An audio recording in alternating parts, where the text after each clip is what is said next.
Ugandan President Yoweri Museveni has officially assented to the Protection of Sovereignty Act 2026.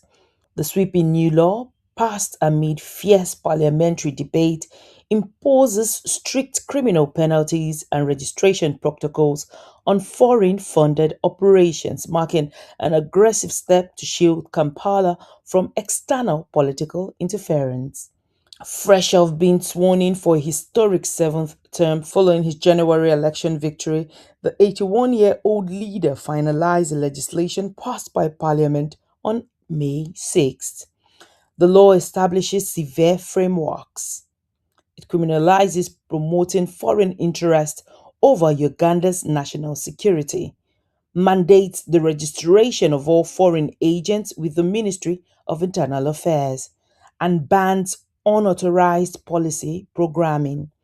Critically, following intense pushback from Bank of Uganda Governor Michael Atingi-Ego regarding a potential drop in foreign exchange reserves, Parliament amended the law to explicitly exempt diaspora remittances, foreign direct investment, legitimate trade, and humanitarian aid from its restrictive financial caps.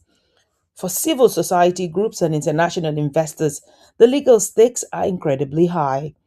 Violations of standard provisions carry up to 10 years in prison. Even more stringent are the penalties tied to economic sabotage, defined as any act by a foreign agent that knowingly spreads false information or coordinates disruptive activities to weaken the economy.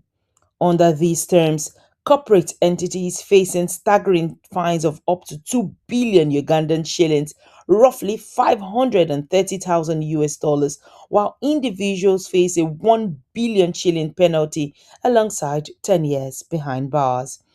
Proponents argue that intervention is vital to neutralize non governmental organizations acting as political proxies for Western interests. However, analysts warn the ambiguous wording gives authorities massive leeway to criminalize political assent and stunt independent civic advocacy. The sovereignty law directly complements Museveni's broader long term agenda of resource nationalism. As Uganda prepares to launch its first commercial oil production later this year from its vast mineral fields, the administration is aggressively moving to halt the export of raw materials and enforce domestic processing across all extractive sectors.